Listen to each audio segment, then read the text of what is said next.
At the beginning of my sophomore year of high school, I decided that for the sake of my mental health, I needed to get out of my small town high school as soon as possible. For this to happen, I needed to graduate and get away to college. After doing some research on laws for high school graduation in Indiana, I found out that after my junior year, I actually only needed one more credit to graduate with academic honors, and I could take a college course over the summer to fulfill this.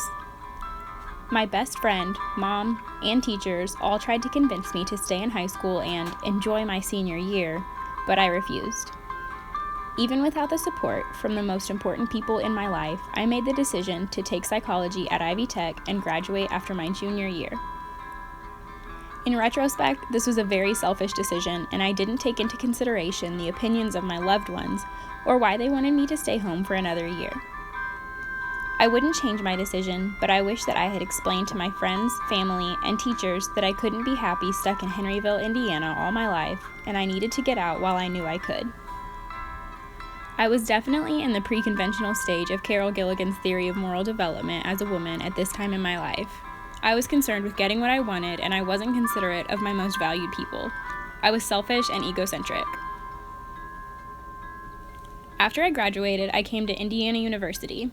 I knew immediately that I wanted to come here for nursing, but I also knew that with the IU School of Nursing being ranked 19th in the nation, even higher than Yale School of Nursing, it would be extremely difficult to get into.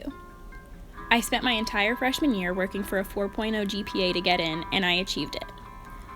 On May 28, 2015, I got my letter of acceptance to IUSON.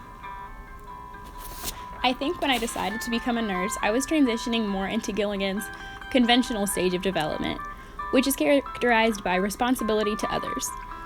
I chose nursing because I have a passion for taking care of others, and I won't be satisfied with my life unless this is what I'm doing. I crave the rush of giving someone CPR, but I also want to take care of people by giving immunizations that will keep them healthy or teach them how to monitor their blood sugar. I want to help people lead their lives as healthy as possible, and I feel that this is my responsibility. This also fits the conventional theory of Kohlberg's theory of moral development, which is more generalized toward men and women. This stage is characterized by fulfilling duties and meeting the expectations of others, and I think this is what I feel I will do as a nurse. The final stage of the theory of moral development is post-conventional, in which you demonstrate the principle of nonviolence. More specifically, Gilligan described this stage for women as the realization that she is a person too. I think I reached this stage when Skylar came into my life.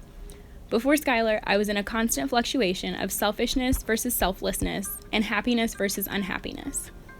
During my first semester of nursing school, when I was really struggling with this, he was the first and only person to consistently support and motivate me to do well, not only for my future patients as a nurse, but for myself. He was the first person who ever asked me why I chose nursing, and I think that pouring out my deepest feelings about this to him and hearing him say he was proud of me honestly made me a better person. I don't think I would have gotten to where I am now without Skylar, and I definitely wouldn't be the same person without him. He makes me a better student, a better nurse, and a better person. He made me realize that I am a person too, and I have never been as happy or satisfied with my life as I am now, in this stage of my moral development.